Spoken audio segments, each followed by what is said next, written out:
اللہ تبارک و تعالیٰ نے قرآن مقدس کی پہلی آیت جو غار حرا میں نبی کریم صلی اللہ علیہ وسلم پر نازل فرمائی، پوری سورت سورہ علق جو 30ویں پارے میں ہے، علم کی، پڑھنے کی، لکھنے کی فضیلت تو اللہ نے بیان بھی فرمائی ہی ہے اس میں، لیکن ساتھ ہی میں اللہ تبارک و تعالیٰ نے اس میں کچھ باتوں کا تذکرہ اور بھی فرمایا ہے۔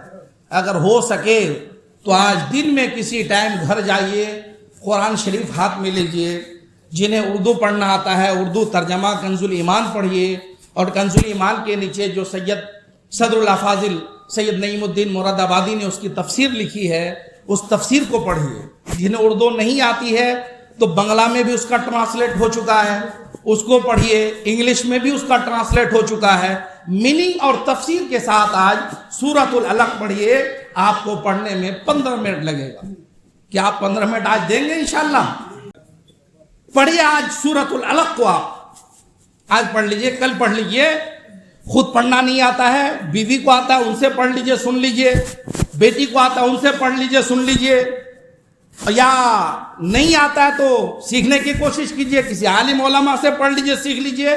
میاں قرآن ہی ہے جس کو پڑھ کر انسان عالم بھی بنتا ہے، عادل بھی بنتا ہے، منصف بھی بنتا ہے، انسان بھی بنتا ہے، سماجی کارکن بھی بنتا ہے، سیاستداں بھی بنتا ہے، ڈاکٹر بھی بنتا ہے، لائر بھی بنتا ہے، دنیا کا سب سے بڑا دانشور یہ قرآن پڑھ کر ہی بنتا ہے۔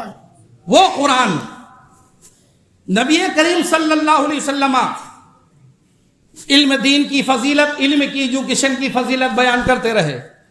اولاً جو ہم نے علم دنیا اور علم دین دو تقسیم کی ہے، ڈیوائڈ کیا ہے، یہ تھی ہی نہیں۔ میں نے پہلے بھی کہا ایجوکیشن، تعلیم کوئی بھی ہو مفید ہے، کارگر ہے۔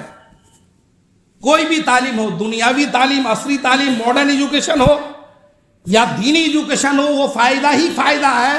فرق یہ ہے کہ ماڈرن ایجوکیشن کے فائدے اور اثرات دنیا تک محدود ہے، اور دینی ایجوکیشن کے فائدہ دنیا سے لے کر آخرت تک جاری رہتا ہے۔ اقرا بسم ربک الذی خلق، اپنے رب کے نام سے پڑھیے۔ آگے فرماتا الذی علم بالقلم، پروردگار وہی ہے جس نے قلم سے تمہیں لکھنا سکھایا۔ اگر یہ لکھنا نہیں ہوتا، تحریر رائٹنگ نہیں ہوتی، لوگ لکھنے کا کام نہیں کرتے، تو آج قوموں کی تاریخ ہمارے سامنے ہوتی، آدم کی تاریخ ہمارے سامنے ہوتی، نوح، عیسیٰ، موسیٰ کی قوموں کی تاریخ ہمارے سامنے ہوتی، مسلمانوں کی تاریخ ہمارے سامنے ہوتی، احادیث مبارکہ ہمارے سامنے ہوتی۔ خود یہ ہے کہ قرآن کے ہمارے سامنے ہوتا۔ ان ساری چیزوں کے پیچھے اگر محفوظ شکل میں پورا اثاثہ ہم تک پہنچا ہے تو بلا شبہ پڑھنے کے ساتھ ساتھ اس میں لکھنے کا بہت بڑا دخل ہے۔ اس لیے رب ذوالجلال نے فرمایا کہ پڑھو بھی اور لکھو بھی۔ آپ کو معلوم ہوگا کہ فرشتوں نے جب حضرت آدم کی تخلیق پر، پیدائش پر، ولادت پر اپنے اعتبار سے ایک اعتراض کیا تھا تو رب ذوالجلال نے جواب دیا تھا، سورہ بقرہ کے اندر ڈیٹیلز کے ساتھ موجود ہے کہ فرشتوں میں وہ جانتا ہوں جو تم نہیں جانتے، بلا شبہ میں آدم کو پیدا کر رہا ہوں، یہ میرا خلیفہ ہے اور اس کو میں نے سب پر برتری دی ہے، فرشتوں تم پر بھی میں نے انہیں فضیلت دی ہے۔ تو فرشتوں نے کہا تھا کس بات پر؟ تو ایجوکیشن کی بنیاد پر، تعلیم کی بنیاد پر۔ آدم نے فرشتوں سے پوچھا کہ بتاؤ ان ساری چیزوں کے نام کیا ہے، اب سے لے کر قیامت تک جو زبانیں، لینگویجز آئیں گے وہ کیا ہیں؟ تو فرشتوں نے خدا کی بارگاہ میں عرض کیا تھا سبحانک لا علم لنا الا ما علمتنا انک انت العلیم الحکیم، پروردگار ہمیں تو اتنا ہی علم ہے جتنا تو نے بتایا ہے۔ حضرت آدم سے رب ذوالجلال نے پوچھا آدم ان ساری چیزوں کا نام بتاؤ، علم آدم الاسماء کلھا، پروردگار عالم نے آدم کو القاء کیا، پھر حضرت آدم نے کائنات کے ہر ذرے کا نام بتانا شروع کر دیا۔ تب رب نے فرمایا فرشتوں دیکھا اسی بنیاد پر میں نے آدم کو تم سب پر فضیلت دی ہے۔ آدم کو بھی فرشتوں پر فضیلت، آدم کو فرشتوں کا مسجود اگر بنایا ہے پروردگار نے تو علم کی بنیاد پر، تعلیم کی بنیاد پر، ایجوکیشن کی بنیاد پر۔ چنانچہ حضرت آدم کو مفسرین فرماتے ہیں کہ جتنے نام ہیں قیامت تک کے سب حضرت آدم نے اس وقت گنوا دیا اور سب معلوم تھا۔ اللہ کا کرم ہے کہ حضرت آدم تک ہمارا بھی نام پہنچا ہوا ہے. یہ مت کہ خالی مفتی صاحب کا پہنچا رہے، آپ کا بھی پہنچا ہے. سب کا نام معلوم ہے حضرت آدم کو.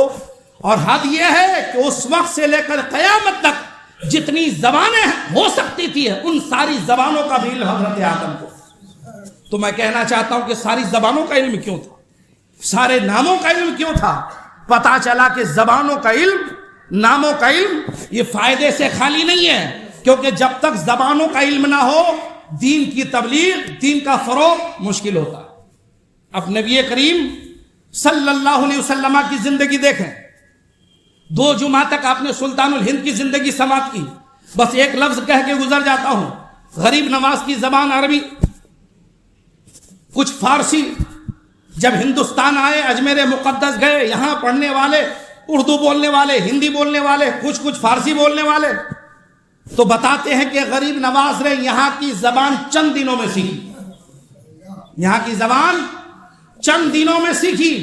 پھر جس طرح کے لوگ آتے تھے ان کے ساتھ اسی زبان میں غریب نواز دین اسلام کی باتیں کرتے تھے. کسی سے عربی میں، کسی سے فارسی میں، کسی سے ہندی اور اردو میں. اس طرح غریب نواز نے ہندوستان میں اسلام پھیلایا. پتا چلا لینگویج کا علم، زبان کا علم ایک مبلغ کے لیے حاصل کرنا بے حد ضروری ہے. آپ کو معلوم ہے نبی کریم صلی اللہ علیہ وسلم آخری نبی رحمت للعالمین بن کر آئے، مذہب اسلام لے کر آئے، انٹرنیشنل مذہب، عالمی مذہب لے کر کے آئے. اب تو حضور کی تعلیم خالی مکے تک سمت رہنے والی نہیں ہے، مدینے تک سمٹ کر رہنے والی نہیں ہے. مذہب اسلام کو تو عرب دنیا سے نکل کر کے یورپ میں پھیلنا ہے، ایشیا میں پھیلنا ہے، افریقی ممالک میں پھیلنا ہے. تو یہ تعلیم، یہ شریعت اسلامیہ، خدا کا دین پھیلے تو کیسے پھیلے؟ مبلغین کی ضرورت ہے. ان کی زبان عربی ہے، کسی کی فارسی ہے، کسی کی اردو ہے. تو اردو والا عربی نہیں سمجھ پاتا، عربی والا فارسی نہیں سمجھ پاتا، فارسی والا بنگلہ نہیں سمجھ پاتا، بنگلہ والا گجراتی سمجھ نہیں پاتا.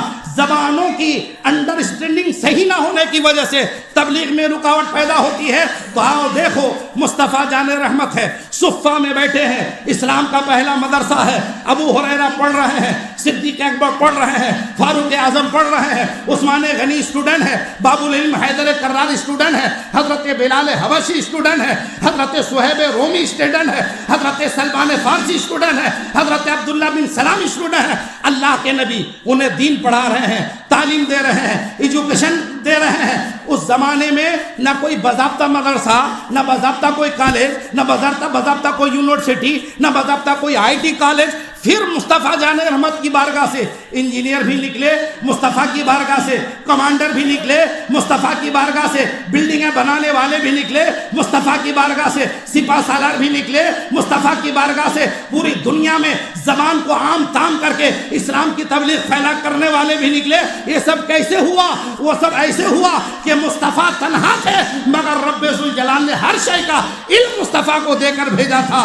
تو میرے آقا کو ضرورت پڑتی کہ یہاں اس کو فلاں علم دینا چاہیے، ان کو وہی سبجیکٹ پڑھاتے نظر آتے، ان کو فلاں سبجیکٹ پڑھانا چاہیے، انہیں فلاں سبجیکٹ پڑھاتے نظر آتے. پھر میرے آقا ڈیوائیڈ کرتے، اے سہیب تمہارا روم سے تعلق ہے، تم رومی لینگویج سے واقف ہو، لہذا یہ دین سیکھو، یہ تعلیم سیکھو، یہ ایجوکیشن لو، چلے جاؤ روم، اپنی زبان سے اپنے لوگوں کو سمجھاؤ. اے سلمان تم فارس و ایران کے رہنے والوں ہو، تم فارسی زبان جانتے ہو، مجھ سے دین سیکھ لو، علم سیکھ لو، تعلیم سیکھ لو، چلے جاؤ فارسی زبان میں دنیا میں تبلیغ کرو. اے بلال تم حبش کے رہنے والے ہو، یمن کی زبان جانتے ہو، حبشی زبان جانتے ہو، مجھ سے دین سیکھو، حبشی زبان میں دین کی تعلیم کو عام کرو. اے عبداللہ بن سلام تم توریت کو جاننے والے ہو، انجیل کو جاننے والے ہو، زبور کو جاننے والے ہو، تم یہود و نصارہ کے پاس چلے جاؤ، قرآن کو سمجھاؤ، توریت انجیل کو پڑھ کے سمجھاؤ کہ وہ بھی خدا کا کلام تھا، یہ بھی خدا کا کلام ہے. اور ہر کلام نے اعلان کیا ہے کہ مصطفیٰ جان رحمت آخری نبی ہے اور ان پر ہر ایک کو ایمان لانا ضروری ہے. ایک ٹیچر ہے، ایک معلم ہے، معلم کائنات. مگر دیکھیے زمانے میں مصطفیٰ کی بارگاہ سے ہر طرح کے لوگ نکلے. سائنٹسٹ نبی کی بارگاہ سے نکلے، ٹیکنالوجسٹ نبی کی بارگاہ سے نکلے، میتھمیٹک کے ماہرین نبی کے بارگاہ سے نکلے، علم نجوم، علم الافلاق کے ماہرین میرے آقا کی بارگاہ سے نکلے. نبی کریم صلی اللہ علیہ وسلم نے ان ساری چیزوں سے واضح مثال دے دیا کہ میری امت امتوں اگر زندہ رہنا چاہتے ہو تو زندہ قوم کی علامت ہے کہ تعلیم سے ایجوکیشن سے لیس ہو جاؤ, مالا مال ہو جاؤ. جس کے پاس تعلیم ہوگی وہی قوم کامیاب ہوگی. اللہ نے بھی قرآن میں اس کی اہمیت کو بتایا, نبی کریم صلی اللہ علیہ وسلم نے بھی اپنی زندگی کے ذریعے اس تعلیم کو بتایا. دیکھیے اب صحابہ کی زندگی, چنانچہ نبی کریم کے بعد, صحابہ کرام کے بعد اسی طرح سلسلہ چلتا رہا. جو جس علاقے کے تھے, جن کو جو زبان آتی تھی, صحابہ کرام, تابعین, محدثین, فقہا انہیں اس علاقے میں بھیجتے تھے کہ وہاں زبان وہ بولی جاتی ہے, وہاں جا کر اسی انداز میں تبلیغ کی جائے. آپ کو معلوم ہوگا آج سے 1 صدی پہلے بریلی کی دھرتی پر امام احمد رضا خان فاضل بریلوی اعلیٰ حضرت کے نام سے پیدا ہوا. پوری دنیا اسلام ان کو اس لیے سیلوٹ کرتی نظر آتی ہے. اس امام عشق و محبت نے صرف نبی سے محبت, اللہ سے محبت کا پیغام ہی نہیں سکھایا ہے, اس امام احمد رضا نے نبی کی پوری تعلیمات پر, کردار پر عمل کیا ہے. امام احمد رضا کے شاگردوں کو دیکھیے, امام احمد رضا کے خلافوں کو دیکھیے, ان کے اسٹوڈنٹ کو دیکھیے. کوئی زبانوں کا ماہر ہے, کوئی علم نجوم کا ماہر ہے, کوئی علم افلاک کا ماہر ہے, کوئی سائنس کا ماہر ہے, کوئی ٹیکنالوجی میں ماہر ہے, کوئی جدید میڈیکل سائنس میں ماہر ہے. ان کے خلافہ شاگردوں میں دیکھیے مصطفیٰ نے جو نقوش بیان کیے تھے ان نقوش پر ہو بہو امام احمد رضا اترتے نظر آتے ہیں. اور خود ان کی بات تو بہت بڑی بات ہے. اور آج سے 50 سال پہلے امام عشق و محبت کی انہی تعلیمات کو, اسی مشن کو زور و شور کے ساتھ جس مرد قلندر نے بڑے اتم انداز میں, اچھے انداز میں, اس انداز میں ہندوستان میں نہیں پوری دنیا میں عام و تام کیا کہ آج دنیا کا ہر مفکر, دنیا کا ہر دانشور اپنی پیشانی جبین نیاز جھکا کر ان کی بارگاہ میں سلامی پیش کرتا نظر آتا ہے. وہ حافظ ملت, صدر الشریعہ کے شاگرد, حافظ ملت سیدی شاہ عبد العزیز محدث مراد آبادی, جنہوں نے جامعہ اشرفیہ عربی یونیورسٹی اعظم گڑھ یوپی میں قائم کر کے میرے آقا سرور کائنات کی دین اسلام کی تبلیغ کا اور ارشاد کا بھرپور حصہ ادا فرمایا, بھرپور حق ادا فرمایا. آج دیکھیں اس جامعہ یونیورسٹی سے نکلنے والا اسٹوڈنٹ ہندوستان ہی نہیں پوری دنیا میں ہر طرح کی زبانوں میں لیکچر دے کر تبلیغ, اسلام کی تبلیغ کر کے تعلیمات اسلام کو عام کر کے پوری دنیا میں خدمات اسلام انجام دے رہے ہیں. انہیں کو حضور حافظ ملت کہا جاتا ہے. پتہ کیا چلا کہ زبان کی, لینگویجز کی بڑی اہمیت ہے. حافظ ملت ایک بہت بڑی عربی یونیورسٹی بنا رہا ہے. لوگ کہتے ہیں حافظ صاحب کیا کریں گے؟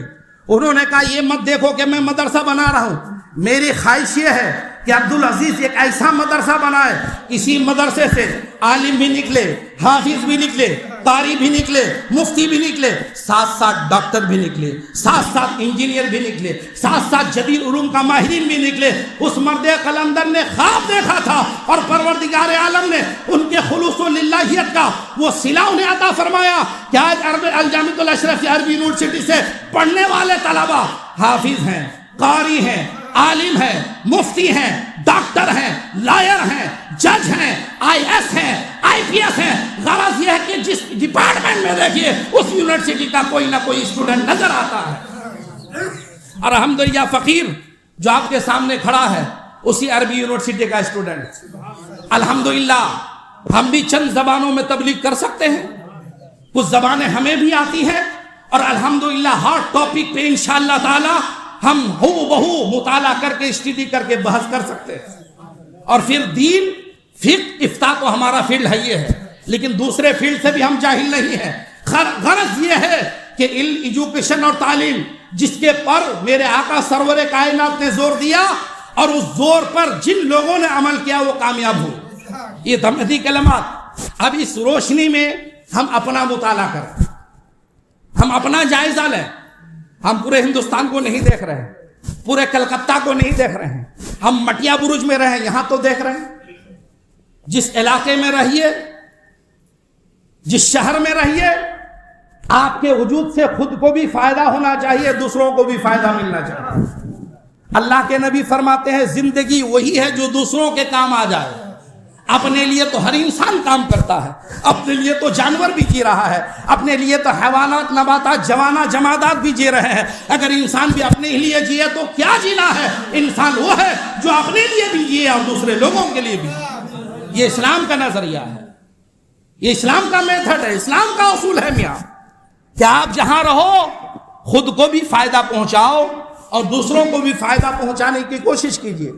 آج جو ہندوستان کا منظر نامہ ہے، جو سرکاری ڈپارٹمنٹ ہے جہاں ہمارے اوپر ظلم و ستم ہوتا ہے، کورٹ ہو یا کچہری اور پولیس ڈپارٹمنٹ کا معاملہ ہو یا صاحب مجسٹریٹ کا معاملہ ہو یا وکالت اور انصاف کا معاملہ ہو یا سیاست کا معاملہ ہو یا نوکری جاب کا معاملہ ہو، آپ کا پرسنٹیج کتنا ہے آپ غور کیجیے۔ سچر کمیٹی نے جو سچر رپورٹ نکالا تھا، آپ کی ایجوکیشن پرسنٹیج کیا ہے؟ میاں خالی دوسروں سے شکوہ کرنے سے نہیں ہوگا۔ کچھ لوگ شکوہ کرتے ہیں ہمیں نوکریاں نہیں ملتی، ٹھیک ہے کبھی کبھی تعصب کا سامنا کرنا پڑتا ہے، لیکن ہم کہتے ہیں اگر آپ کے اندر کوالٹی ہوگی، آپ کے اندر ڈگریاں ہوگی، آپ کے اندر صلاحیت و استعداد ہوگی تو حکومت ڈپارٹمنٹ مجبور ہو جائے گا کہ آپ کو جاب دے۔ آج بھی جو اچھے اسٹوڈنٹ ہمارے ہیں حکومت آفر کرتی ہے انہیں جاب کے لیے، اس ڈپارٹمنٹ جس سے وہ منسلک ہیں، جو قابلیت ان کے اندر ہے انہیں آفر کرتی ہے صاحب جاب کے لیے۔ تو میں کہنا چاہتا ہوں میرے بھائی، تعصب ضرور ہے لیکن جب تعصب ہے تو ہمیں اپنی کوالٹی کو، طاقت کو، اپنی صلاحیت کو اتنی مضبوط بنا لینا چاہیے کہ نہ چاہتے ہوئے بھی وہ ہمیں رکھ لے۔ جس طرح ایک تازہ مثال BHU کے اندر، بنارس ہندو یونیورسٹی کے اندر ایک لیکچرر چلا گیا تھا، ہنگامہ ہو گیا تھا، مگر ابھی 2-2.5 سال پہلے اسی جامعہ اشرفیہ مبارک پور کا ایک اسٹوڈنٹ ڈاکٹر افضل مصباحی وہاں کا پروفیسر بن کر BHU بنارس ہندو یونیورسٹی کے اندر پڑھا رہا ہے۔ کوئی چو چرا نہیں ہوتی کیونکہ کوالٹی ان کے اندر ہے، صلاحیت ان کے اندر ایسی ہے۔ تو میں آپ کو کہنا چاہتا ہوں آپ سے کہ ایجوکیشن کے میدان میں کیوں نہیں آگے بڑھتے ہیں؟ آج ہمارے سارے دانشور، نیتا ہو، سماجی کارکن ہو، دوسرے ہو، سب مولوی کے پیچھے پڑا ہے، سب مدرسہ کے پیچھے پڑا ہے۔ میں کہتا ہوں یار مولوی اور مدرسہ کتنا ہے؟ 2% بھی تو مولوی نہیں ہے، پھر 98% لوگ کہاں گئے؟ چھوڑ دو کہ مولوی کوئی کام نہیں کر رہا، چھوڑ دو کہ بھائی ان مدرسوں سے کوئی کام نہیں رہا، بھول جاؤ۔ اسکول سے تو کام ہو رہا ہے، کالج سے تو کام ہو رہا ہے، یونیورسٹی سے تو کام آ رہا ہے، تو کہاں ہے اسکول، کہاں ہے کالج، کہاں ہے یونیورسٹی؟ یہ 10-15 لاکھ کی آبادی ہے مٹیا بروج میں، یہاں کوئی اچھا اسٹوڈنٹ پڑھنا چاہے اچھا اسٹوڈنٹ ہے؟ یہاں کوئی لا کالج ہے؟ یہاں کوئی IT کالج ہے؟ یہاں کوئی یونیورسٹی ہے؟ یہاں کوئی اعلیٰ لیول کا کوئی اسکول ہے؟ نہیں ہے۔ ہمارے بچے جو اچھا پڑھنا چاہتے ہیں وہ سالٹ لیک کی طرف، وہ کہیں اور جا کے 20 کلومیٹر 30 کلومیٹر 35 کلومیٹر جا کر کے ایجوکیشن حاصل کر رہا ہے۔ میں کہنا چاہتا ہوں مٹیا برج والوں، یہاں کیا لوگوں کی کمی ہے، یہاں کیا زر جائیداد کی کمی ہے، یہاں کی پیسے کی کمی ہے، مگر یہاں کوئی بھی تو اچھا اسکول نہیں ہے۔ ارے آپ فیس زیادہ لو مگر ایجوکیشن اور تعلیم وہی دو۔ بچہ 30 کلومیٹر جا کے پڑھ رہا ہے، فیس دے رہا ہے۔ آپ کا بچہ اگر صحیح تعلیم یہاں پائے، یہاں اسکول ہو تو وہی فیس دے کر یہاں پڑھتا نظر آئے، مگر ہے کہاں؟ کیا مٹیا برج میں ضرورت نہیں ہے؟ بنائیے اچھا اسکول، بنائیے اچھا کالج، بنائیے ایجوکیشن ہب کہ یہاں مٹیا برج والے دوسری جگہ جا رہے ہیں، وہ دن آئے کہ پورا شہر مٹیا برج آ جائے۔ جس طرح دیگر معاملات میں پورا شہر بھائی چلو مٹیا برج، اسی طرح میاں ایجوکیشن معاملات میں بھی مٹیا برج والے آگے بڑھو۔ پایا کھانا ہوتا ہے پورے شہر والوں کو، کہتا مٹیا برج چلو، گوشت کھانا ہوتا ہے چلو مٹیا برج چلو، بریانی کھانا ہوتا ہے چلو مٹیا برج چلو۔ تو ہم کہتے ہیں میاں اگر انہیں پڑھائی کھانا ہو تو کسی دن کہے چلو مٹیا برج چلو۔ تو یہ بھی تو ہو، شکوہ سے، شکایت سے، اس پر الزام دینے سے وہ کچھ نہیں کر رہا، وہ کچھ نہیں کر رہا، کام نہیں بنے گا۔ آگے بڑھیے، آپ تو کچھ کر لیجئے۔ آپ کریں گے، لوگ شکوہ شکایت کرتے رہے، ایک زمانہ آئے گا کہ جھک کر سلام کرتا نظر آئے۔ جو اسکول یہاں مٹیا برج میں ہے میں انہیں مبارکباد دیتا ہوں کہ وہ اپنا اسکول کا اسٹیٹس تھوڑا سا اچھا کریں۔ ضرورت ہے کہ کچھ اچھے اسکول کالج مٹیا برج میں بنے تاکہ ہمارے بچے یہیں سے ڈاکٹر بنیں، گریجویٹ کریں صاحب، BEd کریں، اچھے اچھے جاب کریں، لائر بنیں، جج بنیں، IAS کی تیاری کریں، IPS کی تیاری کریں، دیگر جو گورنمنٹ کے سروسز ہیں ان کے لیے تیاری کریں. یہاں بنائیے, بنانے کی ضرورت ہے, آگے بڑھیے. زمانہ بڑی تیزی کے ساتھ کروٹ لے رہا ہے. کچھ دنوں کے بعد دوسروں کے اسکولوں میں آپ کے بچوں کا جا کر کے پڑھنا مشکل ہو جائے گا, آپ کی بچیوں کا جا کر کے پڑھنا مشکل ہو جائے گا. بچیوں کا تو پڑھنا بھی مشکل ہے, دوپٹہ چھین لیا جا رہا ہے, انہیں برقع پہننے نہیں دیا جا رہا ہے, انہیں اسکرٹ پہن کر بالکل گھٹنا سے اوپر لباس پہن کر جانے پر مجبور کیا جا رہا ہے. کون باپ چاہے گا جوان بیٹی بالکل گھٹنا کے اوپر سے لباس پہنے اور انہیں اسکول پہنچایا جائے؟ کوئی غیرت مند مسلمان نہیں چاہے گا. اس لیے میں کہتا ہوں وہاں زور نہیں چلتا ہے, غیروں کا ہے. جب تمہارا اپنا اسکول ہوگا تو تم اسکرٹ میں لے جاؤ یا پورے برقعے میں لے جاؤ, اسکول تمہارا ہے, یونیفارم تمہارا اپنا ہوگا. ضرورت ہے فیوچر پہ نظر ڈالیے, مستقبل پہ نظر ڈالیے, ایجوکیشن میدان میں آگے بڑھیے. اللہ نے, اللہ کے رسول نے اس کی فضیلت بیان فرمائی. چاہے علم دین ہو چاہے علم دنیا ہو, دونوں مسلمانوں کے لیے ضروری ہے. بیداری پیدا کیجیے, انشاءاللہ تعالی تعلیمی میدان میں بیداری پیدا ہوگی تو کچھ زمانے کے بعد انشاءاللہ ہندوستان پھر ہمارا ہوگا. ہر ڈپارٹمنٹ میں ہم ہوں گے, ہر محکمہ میں ہم ہوں گے, پھر ہمارے ساتھ زیادتی کرنے والا کوئی نہیں ہوگا, ہمیں انصاف ملتا نظر آئے گا. ضرورت ہے آگے بڑھنے کی. پروردگار عالم ہمیں صحیح سوچ اور اسلامی شعور و فکر عطا کرے.